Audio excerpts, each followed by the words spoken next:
임신 육아에 서툰 엄마들의 고민 해결사 맘솔릭 베이비 오디오 클립입니다. 안녕하세요. 저는 대박 엄마 이윤정이고요.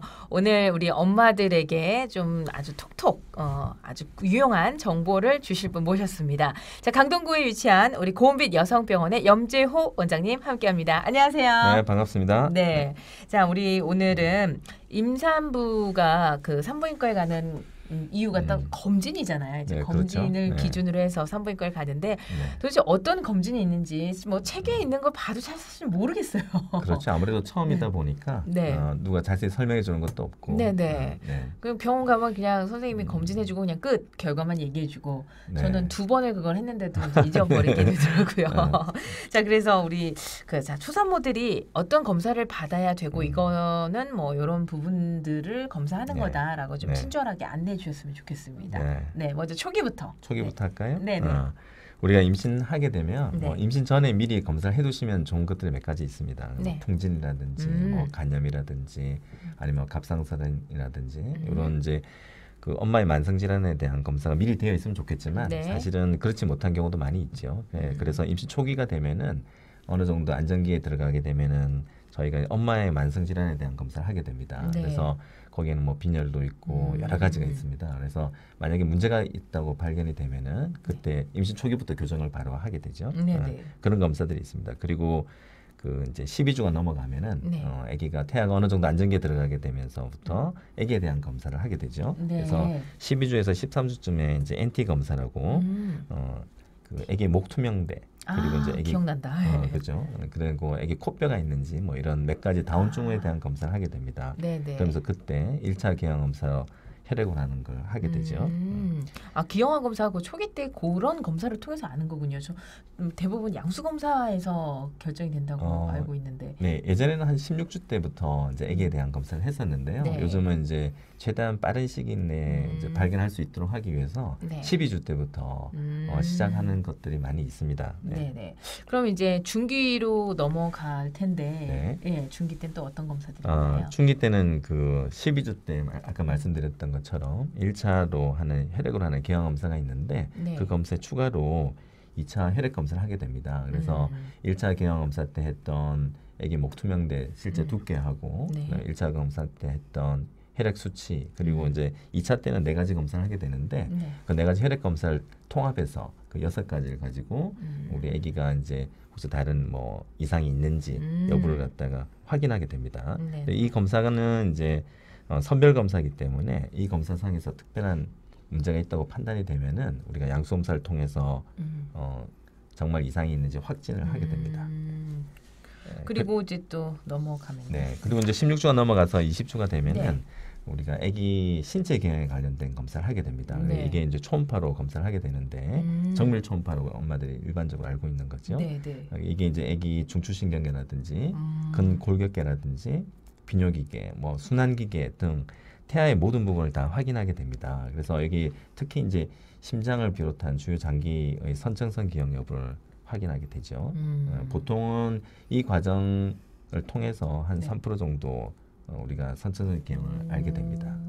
그렇군요. 그러니까 그런 검사들을 통해서 미리 알게 되면 아무래도 좀 대처도 빠르게 할 수 있고 네. 그러니까 이제 검사를 하는 거네요. 자, 또 그 다음에 이어서 하는 검사들은 네, 그리고 정밀 초음파가 다 끝나고 나면은 네. 그다음에 이제 한 4주 정도 지난 후에 네. 24주에서 28주 사이에 임신성 당뇨 검사를 하게 됩니다. 음. 임신성 당뇨라고 하는 게 그 임신 전엔 정상이었는데 네. 임신을 하면서 당뇨가 자연스럽게 생기는 거예요. 네. 그래서 이거는 이제 관리를 하지 않았을 경우에는 뭐 거대아가 출산을 한다든지 아니면 아기 호흡 발달이 지장이 되어서 출산하고 난 다음에 아기한테 문제가 생길 수가 있죠. 네. 그래서 이거는 임신성 당뇨는 미리 발견만 해서 조절만 잘 하면 엄마하고 아기하고 모두 다 건강하게 출산할 수 있기 때문에 네. 꼭 필요한 검사입니다. 특히 엄마 나이가 많아질수록 이게 네. 발병 위험성이 높아지기 때문에 네, 네. 반드시 해야 되는 검사 중에 하나입니다. 그래서 네. 이제 50g 정도 되는 그 당물 섭취하고 난 다음에 네, 네. 1시간 정도 후에 체열을 해서 네. 그 혈당을 떨어뜨리는 능력치를 체크하게 되는 거죠. 네, 그 달달한 거 하나 먹고서는 했던 기억이 나네요. 네, 많이 힘들어하시죠. 네네.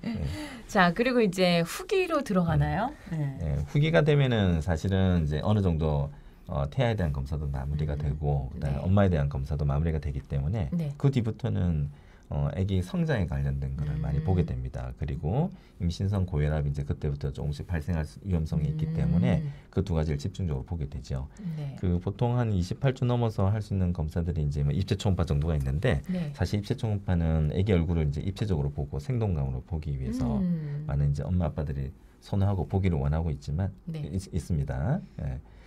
그리고 이제 그 이제 분만을 앞두고 한 34주가 되면 네. 우리가 출산이라는 과정은 상당히 위험할 수 있는 과정이기 때문에 네, 준비가 네. 철저해야 되죠. 그래서 네. 임신 기간 동안에 엄마가 준비를 잘 했는지 뭐 빈혈 검사라든지 몇 가지 막달 검사라는 걸 하게 되죠. 네. 이게 이제 그 출산 앞두고 교정이 필요한 경우에 빠르게 교정하기 위해서 검사를 네. 진행하게 됩니다. 네. 그 후기에서 가장 엄마들이 두려워하는 게 하나 있는데 물론 네. 이제 출산 직전에 하는 거긴 한데 네. 네, 내진에 대해서 꼭 네. 해야 되냐 막 이런 엄마들도 있어요. 네. 네, 내진을 통해서 어떤 것들을 또 보는 건가요? 그 사실은 내지는 이제 뭐 그 비슷한 방법이긴 하지만 네. 뭐 하는 시기별로 의미가 조금 다르다고 볼 수 있어요. 그래서 네네. 한 36주나 7주 정도에 하시는 거는 엄마 골반 상태라든지 아기하고의 비교해서 골반이 큰지 작은지 혹시 혈골반이나 다른 특별한 문제가 있는지를 보기 위해서 하는 경우가 많고요. 네네. 예정일이 지나서 하는 경우는 이제 혹시 유도만 하거나 할 때 이제 반응이 잘 올지 그런 걸 살펴보기 위해서 하는 거라고 보면 되죠. 네. 내진을 이제 엄마들 많이 두려워하지만 네. 사실은 우리가 건강한 출산을 위해서는 꼭 필요한 과정 중에 하나여서 힘들더라도 네. 잘 받으실 수 있도록 하는 게 좋습니다. 네. 자, 굉장히 다양한 검사들이 있었는데요. 아마 네. 이제 초보 엄마들이라면은 좀 그 생소한 단어들이 많았을 거예요. 네네. 하지만 이제 우리 전문의로서 검사는 임신 중에 검사는 이래서 꼭 필요하다. 한마디로 정리해 주신다면. 이렇게 생각하시면 됩니다. 우리가 검사하는 이유는 검사를 통해서 이상이 발견되면 그걸 교정해서 그걸 교정하지 않아서 발생할 수 있는 일들을 충분히 막을 수 있기 때문에 네. 검사를 꼭 하는 게 중요하죠. 네, 우리 건강한 아이를 위한 또 필수 검사니까 잊지 네. 않고 꼭 해주셨으면 좋겠습니다. 너무 두려워하지 마시고요. 다 우리 의사 선생님 믿고 따르면 네, 안전하게 검사할 수 있습니다. 자, 오늘 그 임산부의 그 산부인과 정기 검진에 대해서 알아봤고요. 고은빛 네. 여성병원의 우리 염재호 원장님과 함께했습니다. 원장님 감사합니다. 네, 감사합니다.